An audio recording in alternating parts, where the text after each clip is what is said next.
Questão 1. Atente ao seguinte e certo.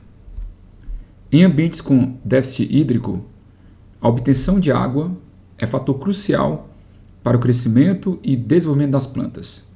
Assim, a hidrofilia da superfície foliar pode favorecer a absorção hídrica, especialmente pela absorção de orvalho que se forma na madrugada. Em Cobretum leprosum, um arbusto nativo do Nordeste brasileiro, ocorrem tricomas foliares hidrofílicos.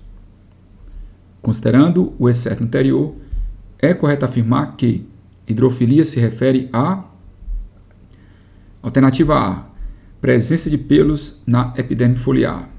Não, isso aqui está falso. Sabemos que esses tricomas são projeções da epiderme. Então aqui nós temos uma célula da epiderme da folha e essa célula forma projeções. E essas projeções são conhecidas como tricomas. Esses tricomas podem ter funções absortivas, podem proteger a planta contra a perda de água. Inclusive, tais tricomas podem ser glandulares, liberando, por exemplo, secreções. Dentre secreções que eles liberam, temos, por exemplo, enzimas. Então, o que são esses pelos nas plantas ou tricomas? São projeções da epiderme que têm diversas funções. No caso aí do texto, o texto se refere à função de absorção de água. Não é isso? Então, aqui você imagina as células de uma folha e essas células de uma folha com esses tricomas absorvendo água. B. Capilaridade ascendente da água por distâncias pequenas. Falso. Também não é o conceito de hidrofilia. Capilaridade é a propriedade que os fluidos possuem de subir por superfícies porosas ou por tubos finos. Então, particularmente a água, ela consegue subir, principalmente se o tubo for fino. Quanto mais fino for o tubo, maior a elevação da coluna d'água. C. Propriedade de ter afinidade por moléculas de água. Alternativa C é a correta. Então, hidrofilia é a capacidade de atrair moléculas de água. E também podemos lembrar que dentro da biologia nós temos algumas substâncias hidrofílicas que interagem bem com a água. Exemplo, os carboidratos, as proteínas, são substâncias que interagem bem com a água. Já os lipídios são substâncias que não interagem bem com a água, sendo por isso hidrofóbicos. Detalhe que substâncias hidrofílicas são polares e substâncias hidrofóbicas são apolares. D. Propriedade daquilo que não absorve ou não se mistura com a água. Falso. A alternativa D se refere a hidrofóbico e não a hidrofílico. Então, questão 1, alternativa C. Questão 2. A água é uma substância que possui funções importantes e essenciais para a sobrevivência dos organismos vivos. Uma função da água nas células vivas é, alternativa A, metabolizar lipídios e proteínas provenientes da alimentação nos organismos. Isso aqui está falso. Por quê? Porque metabolização se dá por ação de enzimas e não da água. A água dissolve as enzimas. A água garante um meio para que as reações aconteçam e em sistemas biológicos tais reações acontecem por ação de enzimas. B. Catalisar reações enzimáticas no meio interno ou externo às células dos seres vivos. Isso aqui também está falso, porque a função de catalisar também se refere às enzimas. Então, quando se refere a catalisar, metabolizar, isso tem relação com as enzimas. Então, as enzimas são dissolvidas na água, mas a água não tem em si a função de catalisar. C. Proteger algumas estruturas do corpo, como as meninges. Perfeito. Então, a alternativa C é a alternativa correta. Sabemos que as meninges são membranas conjuntivas que protegem o sistema nervoso central. De dentro para fora, nós temos a meninge mais interna, é a pia mater. A meninge intermediária é a aracnoide mater, ou simplesmente aracnoide. E a meninge mais externa é a dura mater. Lembremos que o líquido cefalorraquidiano ele fica entre a aracnoide e a pia mater. Então, esse líquido cefalorraquidiano ele vai proteger o sistema nervoso central. Vai garantir nutrição, proteção mecânica e também defesa imunológica. Detalhe que esse líquido também acaba hidratando as meninges. Alternativa D. Dissolver moléculas orgânicas como carboidratos, lipídios e proteínas, sendo por esse motivo denominada solvente universal. Bom, isso aqui está falso. Nós sabemos que a água não dissolve substâncias apolares ou hidrofóbicas, como é o caso dos lipídios. A água dissolve carboidratos, dissolve proteínas, que são substâncias polares ou hidrofílicas. Já os lipídios, que são apolares ou hidrofóbicos, não são dissolvidos pela água. Detalhe que a água é solvente universal de substâncias polares ou hidrofílicas. Então, apesar de nós falarmos esse termo, água como solvente universal, nós sabemos que a água não é solvente universal de tudo que é substância. Ela se restringe a ser solvente de substâncias polares ou hidrofílicas. Então, questão 2, alternativa C é a correta. Só mais uma observação. Essas meninges protegem o sistema nervoso central, tanto o encéfalo quanto a medula espinhal. Tá? Muitas vezes o aluno pensa que as meninges protegem só o encéfalo, mas não, ela também protege a medula espinhal ou medula espinal. Questão 3. Sobre proteínas que foram desnaturadas sob condições de elevadas temperaturas, é correto afirmar. Alternativa A. Tiveram sua estrutura primária rompida irreversivelmente. Isso aqui está falso. Sabemos então que quando acontece desnaturação, ocorre a perda da estrutura tridimensional espacial de uma proteína. Lembremos que tais proteínas possuem estruturas tridimensionais, derivadas de uma estrutura inicial chamada estrutura primária. Acompanhe aqui comigo. Estrutura das proteínas. A primeira estrutura de uma proteína é chamada estrutura primária. A estrutura primária é a própria sequência linear de aminoácidos, assim que a proteína sai do ribossomo. Essa estrutura primária começará a sofrer dobramentos, formando o que nós chamamos de estrutura secundária. Essa estrutura secundária pode ter um aspecto de um leque, a chamada folha beta pregueada, ou pode ter um aspecto de um helicoide, chamado de alfa-hélice. Lembremos então que o que vai estabilizar essa estrutura secundária são ligações de hidrogênio de 4 em 4 aminoácidos. Essas interações por ligações de hidrogênio garantem a formação desse helicoide. Mais uma vez, a estrutura secundária ela pode ser do tipo folha beta pregueada ou pode ser do tipo alfa-hélice. A estrutura secundária, então, começa a sofrer dobramentos e vai dar origem à estrutura terciária. A estrutura terciária representa o dobramento da estrutura secundária. Então, você observa aí que a proteína já começa a ter um aspecto tridimensional. E tais proteínas só conseguem ter função na sua organização tridimensional. Bom, na verdade, já tem um aspecto tridimensional na estrutura secundária. O que eu quero me referir é que na estrutura terciária, a estrutura tridimensional já começa a ficar mais complexa. Algumas proteínas exercem suas funções na estrutura terciária, como é o caso, por exemplo, da mioglobina, proteína que armazena oxigênio no músculo. Mas a grande maioria das proteínas exerce uma função na forma de estrutura quaternária, como é o caso, por exemplo, da hemoglobina. Então, o que é a estrutura quaternária? É a união de cadeias polipeptídicas. Temos aqui o exemplo da hemoglobina A1, que é a hemoglobina do adulto. A hemoglobina A1 tem 2 cadeias alfa mais 2 cadeias beta. Bom, então essas cadeias vão interagir entre si através de ligações intermoleculares. Então nós temos aqui 2 cadeias alfa e 2 cadeias beta. Bom, eu quero lembrar vocês que quando nós aquecemos uma proteína, ou seja, cada proteína tem sua temperatura ideal, e quando nós aquecemos uma proteína, essa proteína tende a desnaturar. Não existe desnaturação pelo frio, desnaturação existe pelo calor. Essa proteína tem uma temperatura ideal, então a partir dessa temperatura ideal, você vai aquecendo e ela vai desnaturando. O que é desnaturar? Ela vai perder a sua estrutura tridimensional, espacial, nativa e funcional. Porque a proteína exerce sua função na sua estrutura tridimensional, espacial, nativa. Então, quando eu aqueço essa proteína, ela vai desnaturando. Por exemplo, a hemoglobina passaria da estrutura quaternária para a estrutura terciária. Se eu continuar aquecendo, ela passa da terciária para a secundária. Se eu continuar aquecendo, ela passa da secundária para a primária. Lembremos que se eu continuar aquecendo e essa proteína quebra, isso não será mais desnaturação. Isso aqui vai ser hidrólise. Então, quebrar a estrutura primária da proteína, que é a própria sequência linear de aminoácidos, não é mais desnaturação, isso é hidrólise. Então, nesse aquecimento, a proteína perde a sua estrutura tridimensional espacial e também perde a sua função. Quero lembrá-los que a desnaturação pelo calor geralmente é irreversível, porque ela é muito agressiva. Ela quebra muitas ligações internas da estrutura da proteína. Há também desnaturação provocada pelo pH. Então, cada proteína tem seu pH ideal. Saindo desse pH ideal, tanto para cima quanto para baixo, essa proteína vai desnaturar.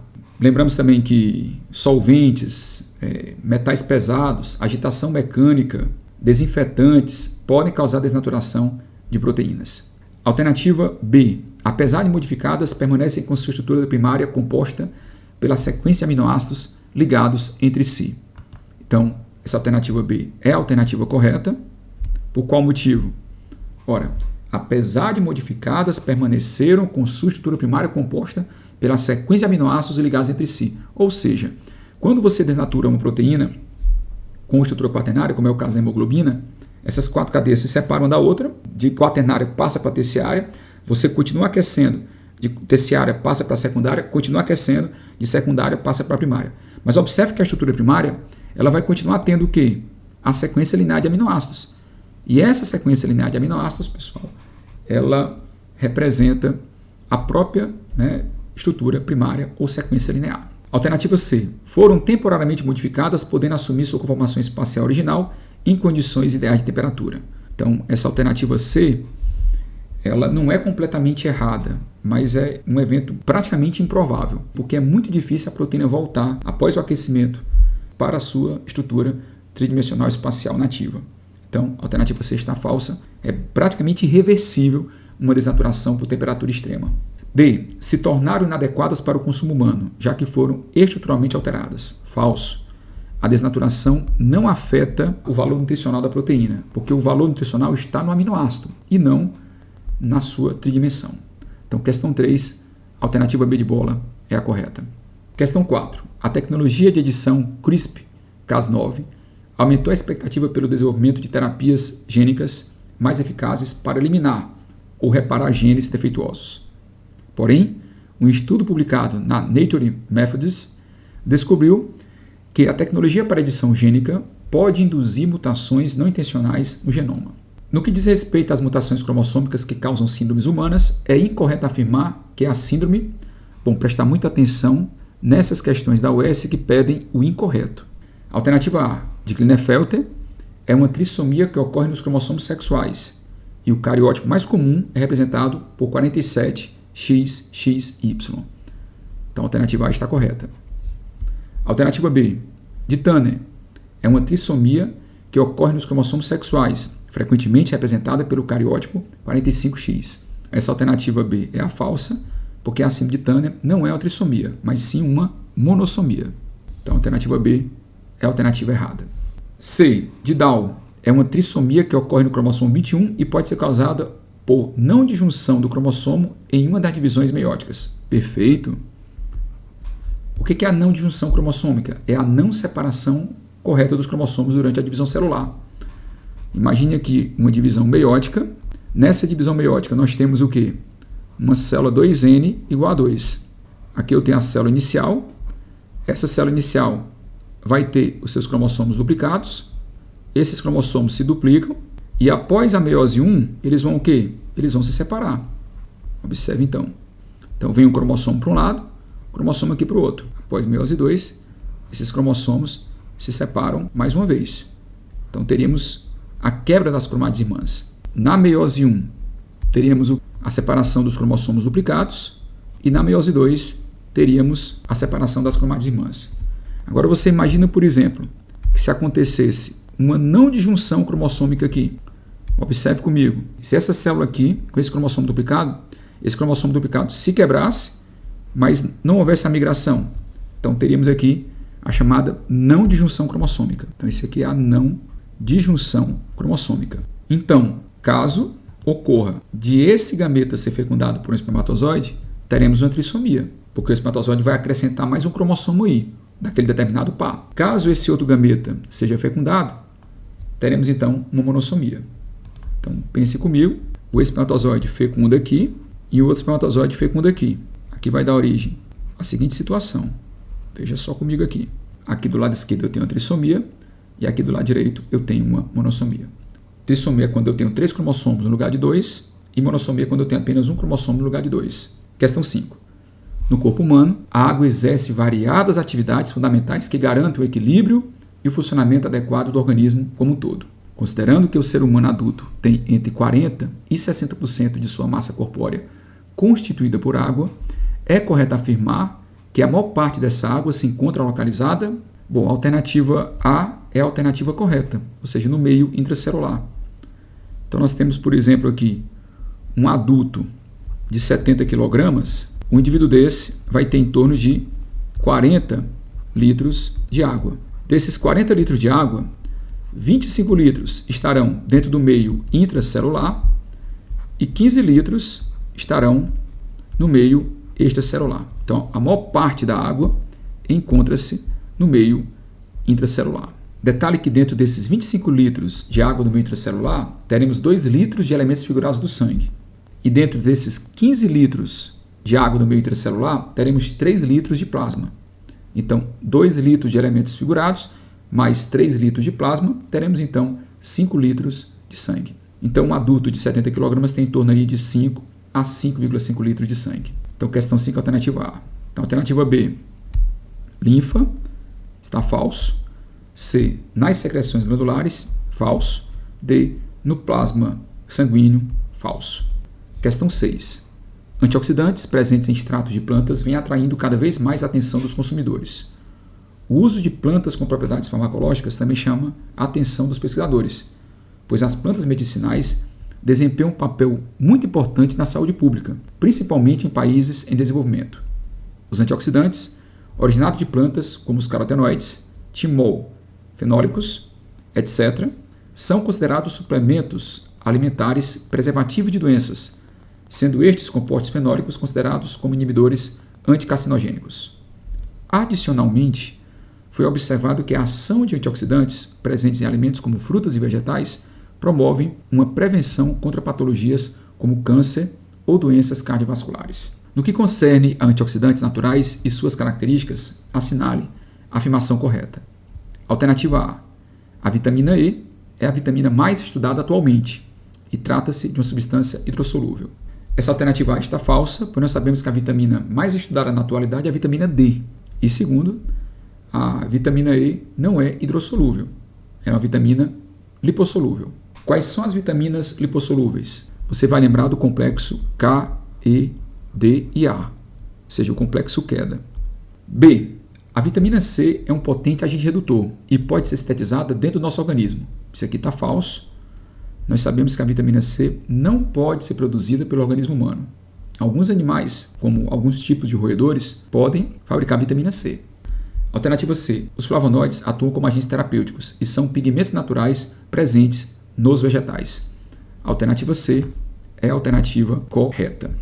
Alternativa D. O ácido ascórbico é um excelente oxidante que previne muitas doenças neurodegenerativas. Isso aqui está falso. O ácido ascórbico é um excelente antioxidante. Então ele não é oxidante, ele é antioxidante. É um potente agente redutor. Então vamos entender como é que funciona isso aqui. Os radicais livres são substâncias com elétrons desemparelhados.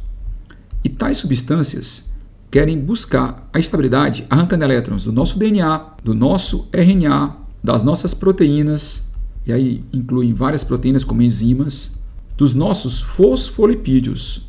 Então o que acontece? Quando um radical livre arranca elétrons de nossas moléculas, por exemplo, se ele arrancar elétrons dos ácidos nucleicos, ele vai provocar mutações. Se ele arrancar elétrons de proteínas, eles vão desestabilizar essas proteínas, causando inclusive suas quebras. Também pode arrancar elétrons de fosfolipídios, causando, por exemplo, lesões em membranas biológicas. Então, o que acontece? Como é que vão atuar as vitaminas antioxidantes? Como é o caso da vitamina A, da vitamina E e da vitamina C. Tais vitaminas são potentes agentes redutores. Então, vou colocar aqui para vocês a vitamina C. Então, o que a vitamina C vai fazer? Ela vai doar o elétron para ele. Ao doar o elétron para o radical livre, a vitamina C se sacrifica para defender nossas moléculas. Então, disse que a vitamina C é um excelente antioxidante, porque ela evita a oxidação de nossas moléculas, que poderia levar a danos. Nós sabemos que os radicais livres estão associados a doenças cardiovasculares, ao câncer, ao envelhecimento precoce. Isso tudo tem relação com o dano que ele provoca em nossas moléculas. Graças à ação da vitamina C, não vai mais acontecer isso aqui, ou seja, o radical livre não mais vai retirar elétrons de nossas moléculas. Mas detalhe, como a vitamina C é um potente agente redutor, ela se oxida para evitar a oxidação de nossas moléculas. Questão 6, alternativa C é a correta. Questão 7. Um professor de biologia desafiou seus alunos a transcrever o segmento de DNA apresentado a seguir. Então o que é que você tem aqui? Adenina, citosina, timina, guanina, guanina, citosina, adenina, citosina, guanina, adenina, adenina, adenina, timina, guanina, adenina. Bom, na hora da transcrição, o que é que vai acontecer? De DNA para RNA, teremos a ação da enzima RNA polimerase, e a enzima RNA polimerase vai, a partir do DNA, fabricar uma molécula de RNA. Então, o que é que vai acontecer? Se no DNA tem adenina, no RNA vai ter o quê? Uracila. Se no DNA tem citosina, no RNA vai ter guanina. Então, se lá é T, aqui é A. G, C, G, C, C, G, A, U, C, G, G, C, A, U, A, U, A, U, T, A, G, C, A, U. O transcrito correto é alternativa C. Então, questão simples, tranquila. Bastava você saber a relação de bases nitrogenadas complementares entre o DNA e o RNA. Vamos então fazer aqui uma revisãozinha. Como é que é essa relação de bases nitrogenadas de DNA para DNA? Então, por exemplo, na hora que o DNA vai duplicar, se numa cadeia tem adenina, o que é que vai ter na outra? Cadeia complementar de DNA? Timina. Se numa tem timina, na outra vai ter o quê? Adenina. Se numa tem citosina, na outra vai ter o quê? Guanina. Se uma tem guanina, na outra vai ter o quê? Citosina. De DNA para RNA, como é que é essa relação de bases nitrogenadas complementares? Se no DNA eu tenho adenina, como é que vai ser no RNA? Uracila. Se aqui é T, aqui vai ser A.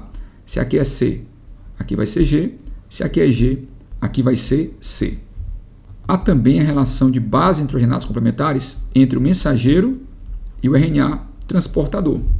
Isso acontece durante o processo de tradução, que os códons do mensageiro ficam pareados com os anticódons dos RNAs transportadores. Então, se nós temos aqui A no mensageiro, o que é que eu vou ter no transportador? U. Se aqui no mensageiro é U, o que é que eu vou ter no transportador? A. Se aqui é C, aqui vai ser G. E se aqui é G, aqui vai ser C. Questão 7, alternativa C. Questão 8. Os esteroides são substâncias fundamentais ao metabolismo. Dentre eles, o colesterol é um parâmetro que deve ser monitorado regularmente para o controle da saúde humana. Sobre o colesterol, é correto afirmar que, alternativa A, é uma substância gordurosa prejudicial ao metabolismo humano, encontrada em todas as células do corpo, que sempre aumenta com o avanço da idade em homens e mulheres. Bom, essa alternativa A está falsa.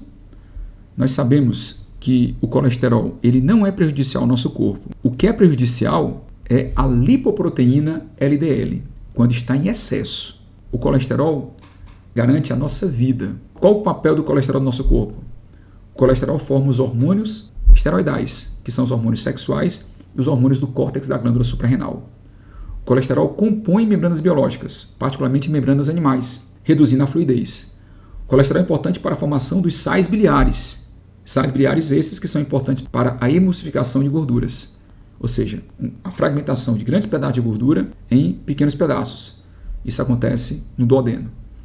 E o colesterol também é importante para a produção da vitamina D3, porque o precursor da vitamina D3, ou seja, a provitamina D3, é o colesterol. E essa provitamina D3, na nossa pele, ao sofrer radiação ultravioleta, converte-se em vitamina D3. Outro detalhe também, que esse colesterol nem sempre aumenta com o avanço da idade em homens e mulheres. Alternativa B. No organismo humano, somente é adquirido através dos alimentos. Portanto, a ingestão de gorduras deve ser inversamente proporcional ao aumento da idade. Isso aqui está falso, porque 70% a 90% do nosso colesterol não vem da dieta, e sim, somos nós que produzimos. 10% a 30% vem da dieta, 70% a 90% somos nós que produzimos, principalmente no fígado. Então, a alternativa B está falsa. Alternativa C. É um álcool complexo essencial para a formação das membranas das nossas células, para a síntese de hormônios, como a testosterona, estrogênio, cortisol, e para a metabolização de algumas vitaminas. Alternativa C é a alternativa correta, como já explicado anteriormente. Alternativa D. 2 pacientes com colesterol total de 190, sendo o paciente 1 possuidor de LDL 150, HDL 20 e VLDL 20. E o paciente 2 de LDL 100, HDL 65 e VLDL 25. Corre o mesmo risco de desenvolver aterosclerose? Bom, isso aqui está falso, porque o risco de desenvolver placas de ateroma nas artérias tem a ver com LDL. Então, apesar de o colesterol total ter dado 190, observe que o colesterol total é a soma das partículas lipoproteicas LDL, HDL e VLDL. Então, apesar de esses dois pacientes terem um colesterol total de 190, o paciente 1 ele tem um LDL maior do que o paciente 2. Observe que o paciente 1 tem LDL 150 e o paciente 2 tem LDL 100. Então, o risco cardiovascular está maior no paciente 1. Questão 9. Atente à seguinte representação químico-estrutural de um aminoácido. Considerando a figura anterior, assinale a afirmação verdadeira. Bom, os aminoácidos são estruturas que vão formar as proteínas. Alternativa A. Observa-se a presença de um carbono central alfa, responsável pela diferenciação entre os 20 aminoácidos. Isso aqui está falso. Porque o aminoácido ele tem um carbono central, chamado carbono alfa, e a esse carbono nós temos 4 ligantes. Um grupo amino, um hidrogênio, um grupo carboxila e um grupo R. Esse grupo R, ou cadeia lateral, é o que vai variar entre os aminoácidos. Nós temos mais de 700 aminoácidos na natureza, mas apenas 20 deles formam proteínas. E tais aminoácidos se diferenciam por esse grupo R, ou cadeia lateral.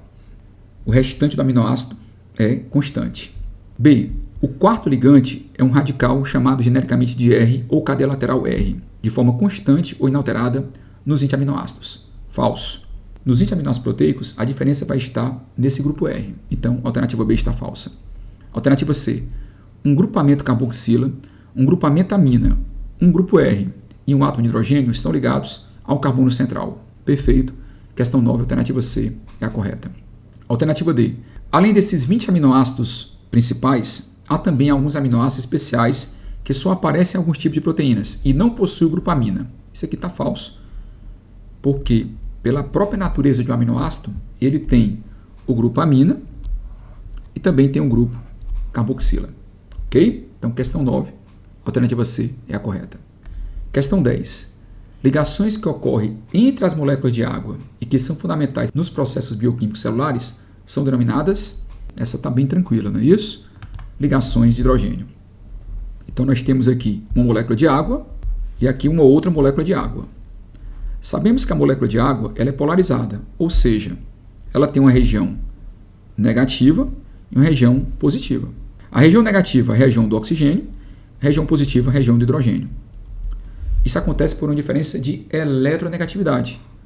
Como o oxigênio ele tem uma maior afinidade por elétrons em relação ao hidrogênio, a nuvem eletrônica dessas ligações covalentes se aproxima do oxigênio. Então, o oxigênio ele tem uma carga parcial negativa e o hidrogênio tem uma carga parcial positiva. Então, a ligação de hidrogênio vai acontecer entre a parte negativa de uma molécula de água com a parte positiva de outra molécula. Então, a nossa questão 10, alternativa D, é a correta. Questão 11. A molécula de DNA armazena informação genômica, que é transcrita e traduzida por mecanismos elegantes, como de transcrição e tradução. Entretanto, entre os distintos indivíduos biológicos constituídos por mensagem contida no DNA, há uma singularidade biológica, que se repete, mas se diferencia pelo modo como esta é organizada. Essa descrição corresponde a ou às... Bom, vamos então ao texto. Entre os distintos indivíduos biológicos constituídos por mensagem contida no DNA, então, mensagem contida no DNA. Observe. Há uma singularidade biológica, ou seja, algo que os une, que todo ser vivo tem. Então, eis a singularidade. Algo que todos possuem. Uma singularidade biológica. Possui e esse processo se repete, mas se diferencia pelo modo como esta é organizada. Se diferencia pelo modo como esta é organizada. Então, o que é que no DNA se repete, mas se diferencia pela forma como é organizada? Isso é bem claro. É a própria sequência de bases nitrogenadas complementares. Então, nós temos aqui a molécula de DNA, e essa molécula de DNA ela tem a sequência, acompanhe comigo aqui, observe, A, T, C, G, G, T, T, A. Então aqui eu tenho uma molécula de DNA de uma parte do cromossomo 7 de um indivíduo 1.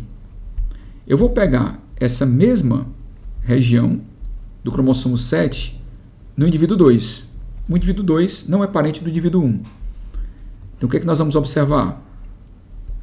Vamos observar que no indivíduo 2 nós temos a sequência CCT, CCA, CCA, GGT. Nós temos então tanto o indivíduo 1 quanto o indivíduo 2 com bases hidrogenadas, mas elas se organizam, ou seja, as suas sequências são diferentes no cromossomo 7 do indivíduo 1, como no cromossomo 7 do indivíduo 2. E como tais sequências são diferentes, nós temos aí algo que se repete, mas ao mesmo tempo se diferencia. Como no cromossomo 7 do indivíduo 1 nós temos essa sequência que difere da sequência do cromossomo 7 do indivíduo 2, nós podemos então constatar que a questão 11, a alternativa C é a correta. Por quê? Porque as bases se repetem, mas elas se organizam, ou seja, suas sequências são diferentes nesse pedaço de cromossomo 7 do indivíduo 1 em comparação com o pedaço de cromossomo 7 do indivíduo 2. Alternativa A, molécula de RNA ribossômico, não. Molécula de transportador, não. Molécula de RNA mensageiro, não. Questão 12. A astrobiologia, uma ciência moderna que trata de investigar a existência de moléculas orgânicas em outros planetas, asteroides e meteoros, aponta em pesquisas recentes a importação de aminoácidos por meteoritos que caíram na Terra. Tais moléculas são de grande relevância para o estudo da vida, pois são, que moléculas? Os aminoácidos. O texto fala sobre aminoácidos. Então, tais moléculas são de grande relevância para o estudo da vida, pois são os monômeros dos ácidos nucleicos? Falso. Os monômeros dos ácidos nucleicos são os nucleotídeos. B. Os monômeros dos construtores de proteínas? A alternativa B é a correta. Os aminoácidos formam proteínas. C. Moléculas básicas para a atividade da maioria das enzimas? Isso aqui está falso. As moléculas básicas para a atividade da maioria das enzimas são as coenzimas. As coenzimas são vitaminas ou derivados de vitaminas. Então a alternativa C está falsa. D. Coenzimas de importante relevância no processo de síntese proteica. Bom, isso aqui está falso, porque aminoácidos não são coenzimas. Aminoácidos são moléculas de importante relevância no processo de síntese proteica. Sim, porque sem os aminoácidos as proteínas não são construídas, mas os aminoácidos não são coenzimas. Questão 12, alternativa B é a correta. Questão 13. Sobre os ácidos nucleicos, DNA e RNA, é correto afirmar que A. O RNA é formado por segmentos denominados genes, responsáveis pela produção de proteínas nos seres vivos. Falso. O DNA é formado por segmentos denominados genes. O que são os genes? Genes são segmentos de DNA. Os genes possuem variantes. Tais variantes são conhecidas como alelos. Então, a alternativa A está falsa. Vale lembrar também que os genes guardam informação sobre características morfológicas, fisiológicas ou mesmo comportamentais dos organismos. B. O processo de produção de uma molécula de RNA a partir de uma molécula de DNA é chamado de tradução. Falsa essa alternativa. Por quê? Porque é o processo de transcrição. C. DNA é composto por uma desoxirribose e um grupo fosfato, sendo suas 4 bases hidrogenadas adenina, citosina, guanina e timina. Isso aqui está verdadeiro. Então, o DNA e o RNA são ácidos nucleicos formados por nucleotídeos. O nucleotídeo que forma o DNA é formado então por um açúcar monossacarídeo pentose, conhecido como desoxirribose. A essa desoxirribose nós temos aqui um fosfato e também ligado a esse açúcar nós temos a base hidrogenada. Detalhe que as bases hidrogenadas elas podem ser o quê? Púrica ou pirimídica. Bases púricas são aquelas que derivam da purina. Já as bases pirimídicas são aquelas que derivam da molécula de pirimidina. Quais são as bases púricas que formam o DNA. São a adenina e guanina. Quais são as bases pirimídicas? Citosina e timina. Detalhe que a timina é uma base característica do DNA. Já a uracila é uma base característica do RNA. Tanto a timina quanto a uracila são bases pirimídicas. D.